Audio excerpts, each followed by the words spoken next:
4 ఎకరాల 20 సెంట్లు వావులేటిపాడు కార్పొరేషన్ లిమిట్స్లో ఈరోజు 6-7 కోట్ల ఎకరా 7 మంది ఎట్లుండరు పోయి చూడు, ఎట్లుందో చూడు. దానికి తూర్పున 10 ప్లాట్లు రిటైర్డ్ ఎంప్లాయీస్, 10 ప్లాట్లు రిటైర్డ్ ఎంప్లాయీస్ కలిపేసుకున్నావు. అర్ధరాత్రి నువ్వు ఎమ్మెల్యే అయిన తర్వాత 14 ఎమ్మెల్యే అయిన తర్వాత జేసీబీ పెట్టి కలిపేసుకున్నావు. వాళ్ళు కుర్రముర్ర అంటే నా దగ్గరికి వచ్చారు. నేను కలెక్టర్తో మాట్లాడితే అది సివిల్ అయ్యా, అది పట్టా ఇది పట్టా, ఇదంటే హరిజనులది అసైన్ ల్యాండ్ కాబట్టి నేను పగలగొట్టించి ఫెన్సింగ్ పగలగొట్టించి డిఎస్పీలు పోయి హ్యాండ్ ఓవర్ చేశారు. నీకు సిగ్గుందా అంట? నీకు సిగ్గుందా? ఒక ఎమ్మెల్యే ఎంక్రోచ్ చేసిన దళితుల భూమి ఆక్రమిస్తే పగలగొట్టి పోలీసు పోయి ఆర్డీఓని నిలబడి వాళ్ళకి హ్యాండ్ ఓవర్ చేసి వచ్చాడు. ఈరోజు దాదాపు 30 కోట్ల ప్రాపర్టీ ఆడుంది. కాదని చెప్పి వాళ్ళు రికార్డ్ చేసినవి వినిపిస్తా. ఇప్పుడు నీకు కావాలంటే రికార్డ్ చేసినవి వినిపిస్తా. వాళ్ళు ఏం మాట్లాడారో అక్కడ 10 మంది డిటిపిసి లేఅవుట్ అది పట్టాయ్యా, అది సివిల్ కిందకు వస్తుందంటే కోర్టులో సివిల్ కేసు వేశారు. మొన్న 2 మంత్స్ బ్యాక్ ఆర్డీఓ గారు వాయిదాకు పోవాల్సి ఉంటే 2వ వాయిదా పోవటంలో ఆమె ఎందుకు పోవటం లేదంటే ఆర్డీఓ ఆఫీస్లో ఫైల్ లేపేసేసారు.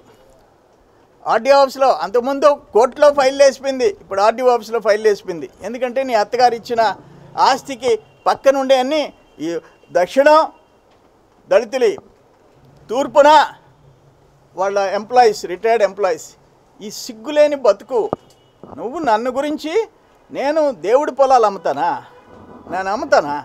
మా కుటుంబం ఇచ్చిన 14.5 ఎకరా ఈరోజు వాల్యూ కట్టు 2 హై స్కూల్స్, 2 కాలనీలు, 1 ప్రాథమిక ఆరోగ్య కేంద్రం. అది మా కుటుంబం, అది మా కుటుంబం. మొత్తం 5.5 ఎకరా తప్ప 9.5 ఎకరా కార్పొరేషన్ లిమిట్స్. ఎంత ఆస్తితో లెక్కేసుకో. ప్లస్ 5 ఎకరాలు 5.5 ఎకరా 3-4 కోట్ల ఎకరా ఉంది రావూరు వారి కండ్రిగా. అది మేము నీ మాదిరిగా ఊళ్ళోళ్ళ ఆస్తులు కాజేసే బుద్ధి మాది కాదు. దళితుల్ని పేదోళ్ళని అక్కడ గిరిజనులు 7 మంది గిరిజనులు 6 ఎకరాల 20 సెంట్లు 35 లక్షల లెక్కని నీ మనుషులు అమ్ముకున్నారు. నీ సర్వేపల్లి విలేజ్లో నీ హస్తం లేకుండా జరగద్దా? ఆఖరణ ఆర్డీఓ కౌంటర్ ఫైల్ చేయలే. ఆర్డీఓను మేనేజ్ చేసావు మంత్రిగా, కౌంటర్ ఫైల్ చేయలే. నెల్లూరు ఆర్డీఓ ఆ రోజున్న ఆర్డీఓ. ఇటువంటి దుర్మార్గాలు ఎవరు చేస్తారంటే సర్వేపల్లి జిల్లా వైసీపీ అధ్యక్షుడు చేస్తాడు. సిగ్గు శరమ ఉండాలి. ఏం మాట్లాడతావు? అంత కొవ్వేంటి? ఫ్యాట్ టెస్ట్ చేయించుకో. ఒకసారి ఫ్యాట్ కోయించుకున్నావు, బేరియాట్రిక్ ఆపరేషన్ చేయించు, మళ్ళీ కండలు ఎక్కువైపోయినట్టుండే, కొవ్వు ఎక్కువైపోయినట్టుంది. ఒళ్ళు దగ్గర పెట్టుకో మాట్లాడు. ఏం మాట్లాడుతుండవు? నువ్వు కండిషన్ బెయిల్లో ఉండవు. సిగ్గు శరమ ఉందా? ఏమో పెద్ద చంద్రమోహన్ రెడ్డి ఏంది నువ్వు ఏం నేర్పిస్తావు?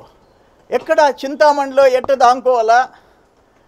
ఇప్పుడు ఫేక్ డాక్యుమెంట్స్ కేసులో సుప్రీంకోర్టుకు పోయిందాకా మనుషులకి ఎవరికి కనపడకుండా ఎట్టుండాలా? ఈ రుస్తుమ్ అయిన దాంట్లో మళ్ళీ 2 నెలలు ఎట్ట బయట ఉండాలా, 2 నెలలు జైల్లో ఎట్టుండాలా? ఈ నేర్పిస్తావా? లేదంటే 1,10,000 ఎకరాలకి 40 టీఎంసీలు ఎట్టగా చేయాలా? మంత్రిగా, వ్యవసాయ శాఖ మంత్రిగా 1,10,000 ఏకర్స్కి 40 టీఎంసీ ఎట్టగా చేయాలా? ఫస్ట్ క్రాప్ 3 లక్షల ఎకరాలు ఎట్ట బీడు పెట్టించాలా? సిగ్గు శరమ నువ్వు నేర్పిస్తావా నాకు? ఇరిగేషన్ గురించి పాఠాలు చెప్తా అంట ఆయన. సిగ్గుందా అంట నీకు? 150 కోట్లు సర్వేపల్లి నియోజకవర్గంలో. నువ్వు తీసుకురా నీ మనుషుల్ని.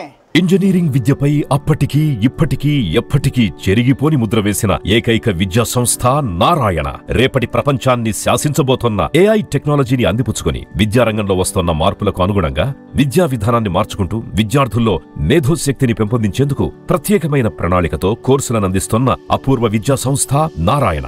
నాక్ మరియు ఎన్బీఏ గుర్తింపు పొంది 27 సంవత్సరాల అనుభవంతో అత్యున్నత ప్రమాణాలతో ఇంజనీరింగ్ విద్యకు సరికొత్త దశ దిశ చూపుతున్నాయి నారాయణ ఇంజనీరింగ్ కళాశాలలు. అండర్ గ్రాడ్యుయేషన్ మరియు పోస్ట్ గ్రాడ్యుయేషన్ కోర్సులను అటానమస్ కరికులం ఆధారంగా అందిస్తూ 2024-25 విద్యా సంవత్సరంలో 50కి పైగా ఎంఎన్సీ కంపెనీలలో 600కు పైగా ఉద్యోగ అవకాశాలు పొంది మరియు వాటిలో అత్యధిక ప్యాకేజ్ 12 lakhs per annum సాధించిన ఘనత నారాయణదే. ఏఐసిటిఈ ద్వారా గుర్తింపు పొందిన idea labs, drones, 3D printer, Juniper network centre of excellence, robotics, IoT centre of excellence ల్యాబులు కలవు. అడ్మిషన్లకై సంప్రదించండి. నారాయణ ఇంజనీరింగ్ కళాశాలలు, నెల్లూరు మరియు గూడూరు.